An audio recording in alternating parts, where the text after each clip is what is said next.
Hi guys, good morning. Welcome to our channel Deep and Riya. কেমন আছো তোমরা সবাই? আশা করি ভীষণ ভালো আছো, আমরাও ভীষণ ভালো আছি। তো চলো, দেখতেই পাচ্ছ তোমরা যে আজকে আবার আমরা একটা ট্রাভেল ব্লগ নিয়ে চলে এসেছি। বাঁকুড়া জেলার যে 3 মহকুমা আছে তার মধ্যে একটা মহকুমাতে আজকে আমরা এক্সপ্লোর করব। সেটা কি? সেটা হচ্ছে খাতড়া মহকুমা বা খাতড়া শহরে আজকে আমরা এক্সপ্লোর করব। কি কি আছে খাতড়া শহরে সবই তোমাদের দেখাবো, তো তোমরা দেখতে থাকো। তো প্রথমেই আমরা চলে এসেছি খাতড়া শহরের মহাশ্মশান কালী মন্দিরে। বিরাট একটা এরিয়া জুড়ে এই মন্দির আছে, অনেকটা জায়গা বলে বোঝাতে পারবো না কতটা জায়গা। তো তোমাদেরকে দেখাবো, আর তোমরা দেখতেই পাবে যে কতটা জায়গা জুড়ে আছে মন্দিরটা। তো চলো ভেতরে ঢোকা যাক এবং তোমরা দেখতে থাকো কি কি আছে না আছে ভেতরে, সবই দেখতে পাবে তোমরা। এই হচ্ছে মন্দিরের প্রবেশ পথ। দেখো, লেখাই আছে মহাশ্মশান কালী মন্দির। আচ্ছা, এই মন্দিরে প্রবেশ করার পর কত যে মূর্তি আছে, কতগুলো মন্দির আছে আলাদা আলাদা করে, কতগুলো মূর্তি আছে সবই তোমাদের দেখাবো। তো চলো তোমাদেরও ভেতরে নিয়ে যাই, আমরাও যাই। এই মন্দিরটাতে আমি আজকে সেকেন্ড টাইম আসছি। ফার্স্ট টাইম এসেছিলাম কালী পুজোতে, তো তখন দেখেছিলাম কি বিরাট ভিড় হয়, কি বিরাট আয়োজন, পুজোর আয়োজন বিরাট হয়। বিরাট বড় কালী পূজা, মানে সব থেকে বড় কালী পূজা হচ্ছে এটা খাতড়ার। তো খুব ভালো লেগেছিলো এসে পর। তখন তো আমি ব্লগ করতাম না বা ভিডিও বানাতাম না, তো তখন তার জন্য দেখানো হয়নি। তো আজকে যখন এলাম তো ভাবলাম যে তোমাদেরকেও দেখাই একবার ভিডিও করে। দেখো, খুব সুন্দর মূর্তি। এরকম মূর্তি আরও অনেকগুলো আছে, তোমরা দেখতেই পাবে পরে পরে। এই মন্দিরটাকে এলে শুধু একটা কথাই আমার মাথায় আসে যে এত বড় মন্দির, মানে এতটা জায়গা জুড়ে আছে মন্দিরটা, পুরো মন্দিরটা, তো এটা মেনটেনেন্স কিভাবে হয় এত সুন্দরভাবে, পরিষ্কার পরিচ্ছন্ন কিন্তু ভেতরটা পুরো। আর প্রত্যেকটা ঠাকুরের মূর্তি কিন্তু পুজো হয়, পুজো দেওয়া আছে। তোমরা যে ফটোগুলো দেখবে ভালো করে, মানে ভিডিওগুলো দেখলে দেখতে পাবে মূর্তিগুলো যখন, তখন দেখবে যে পুজো দেওয়া হয়েছে। এই দেখো, এখানে ভোলানাথ আছে, শিবলিঙ্গ। খুব সুন্দর, এটা খুব সুন্দর শিবলিঙ্গটা, খুব সুন্দর, দারুণ, খুব পছন্দ হয়েছে। এই জায়গাটা আমার সব থেকে বেশি পছন্দ, মানে বেস্ট জায়গা। এই পুরো মন্দিরের মধ্যে এই জায়গাটা খুব সব থেকে ভালো লাগে আমার। এখানেও দেখো একটা ভোলানাথের মূর্তি করা আছে। এই মন্দিরের ভেতরে অনেকগুলো ভোলানাথের মন্দির আছে, মানে শিবলিঙ্গ মন্দির মিলে অনেকগুলো আছে, আর কালী মন্দিরও অনেকগুলো আছে। এখানে দেখো হনুমানজি বসে আছেন, কি সুন্দর, গন্ধমাধব পাহাড় ধরে বসে আছেন, খুব সুন্দর মূর্তিটা। এলাকাটা দেখো কত বড় এলাকা, জায়গাটা দেখো। এই দিকটা পুরো লোকে ভর্তি ছিল, যখন এসেছিলাম কালী পুজোতে তখন এই জায়গাটা পুরো ভর্তি ছিল লোকে। এটা একটা সাইড। এবার দেখো এখানে কতগুলো মূর্তি পর পর আছে, এগুলো প্রত্যেক কটা তোমাদেরকে চলো দেখাই একটা একটা করে।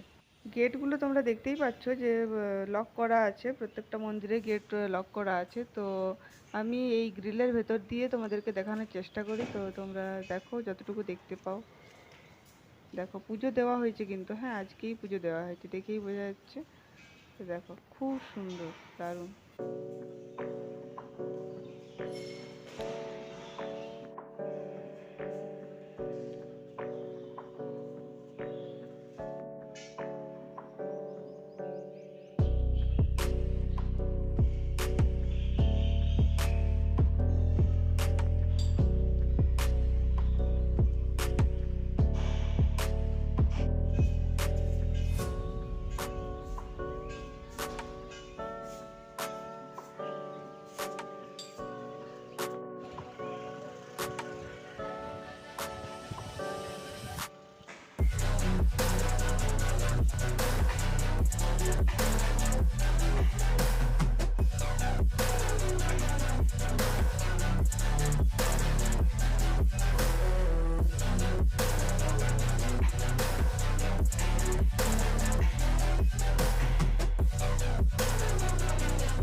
জায়গাটা দেখো খালি, কি নিরিবিলি, কি শান্তির জায়গা, খুব সুন্দর জায়গাটা। আমার তো বেশ পছন্দ হয়েছে। কালী পুজোয় এসে যতটা না ভালো লেগেছে, এখন মানে এইবারে যেয়ে বেশি ভালো লেগেছে।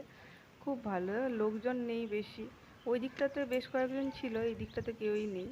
ওই দিকটাতে গাছের তলায় অনেকে বসে আছে, যেহেতু খুব গরম সেই জন্য ওই দিকটাতে বসে আছে কয়েকজন। মন্দির চত্বরেরও অনেক লোক বসে আছে দেখে যেটুকু বুঝলাম।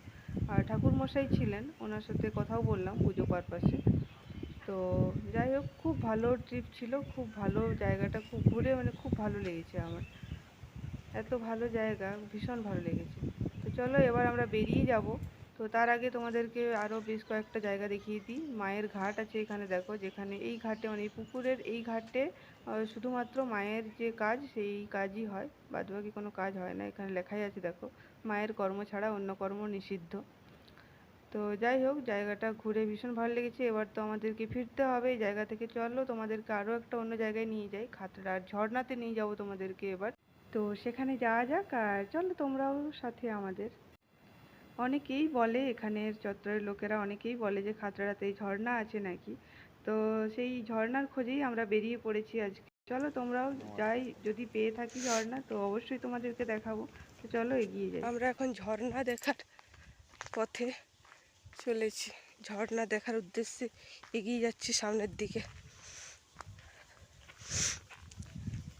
সামনে জঙ্গল আর এইদিকে ঝর্ণাটা, মনে হয় জলের আওয়াজ আসছে। কোথায় ঝর্ণা দীপু? এটাই ওদের ওইখানে নাম কি জলটা তুমি দেখাও না এর। ওইদিকে যাবে, ওই নিচের দিকে।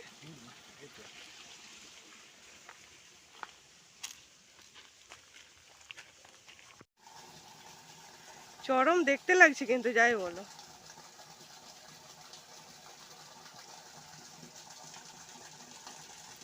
এটাই ঝর্ণা নাকি, না আরো কোথাও আছে? এটাই ঝর্ণা, এটাই সেই খাতড়ার ঝর্ণা, বিখ্যাত ঝর্ণা।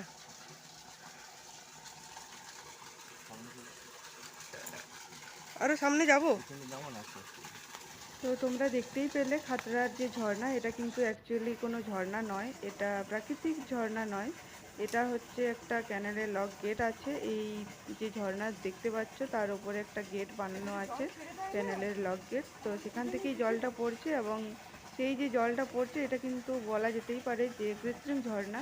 তো এখানে কিন্তু খুব ভালো পিকনিকের জায়গা আছে, খুব ভালো পিকনিক করার জন্য কিন্তু জায়গাটা ভীষণ উপযুক্ত। এখানে পিকনিক করা যাবে, এখানে সামনে একটা কাজু বনও আছে। তো খুব ভালো আলটিমেট, কিন্তু জায়গাটা দেখে মন ভরে গেছে, ভীষণ ভালো জায়গা।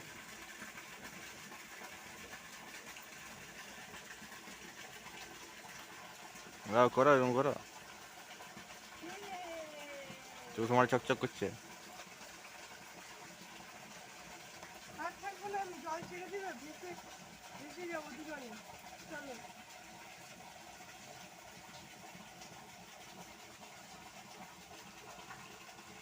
জলের যে কলকল আওয়াজ সেটা শোনো তোমরা, কি সুন্দর, কি ভালো লাগছিল এখানটাতে। মনে হচ্ছিল না যে যাবো, বাড়ি যাব। তো যাই হোক, এখান থেকে বেরিয়ে যাবো এবার আমরা।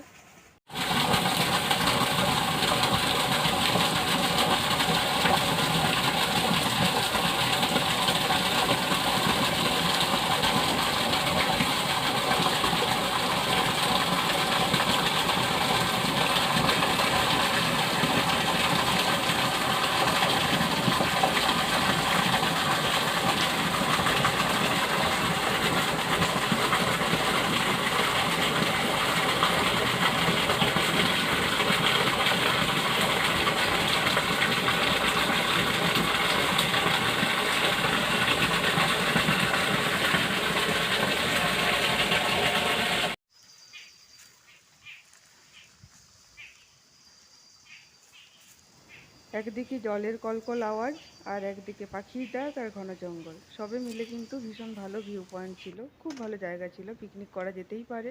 কৃত্রিমভাবে তৈরি হলেও কিন্তু জায়গাটা ভীষণ ভালো। তো বর্ষাকালে যাওয়ার ইচ্ছে রইলো একবার, অবশ্যই বর্ষাকালে অবশ্যই এই ঝর্ণাতে আসবো, তখন কিন্তু অনেক জল পড়বে সেই ঝর্ণা দিয়ে, তো অবশ্যই তোমাদেরকে দেখাবো। এখান থেকে বেরিয়ে আমরা চলেছি এক রোমাঞ্চকর জায়গার উদ্দেশ্যে, যা দেখলে তোমাদের গায়েও কাটা দেবে। এবং তা দেখতে হলে অবশ্যই পরের ভিডিও দেখতে হবে। আর অবশ্যই এই ভিডিও যদি তোমাদের ভালো লেগে থাকে তাহলে কিন্তু একটা লাইক, একটা কমেন্ট, একটা শেয়ার আর একটা সাবস্ক্রাইব করতেই হবে। আমার চ্যানেল যদি ভালোবেসে থাকো, যদি ভালো লেগে থাকে তাহলে কিন্তু সাবস্ক্রাইব করতে ভুলো না। আজকের ভিডিও এই পর্যন্তই। বাই।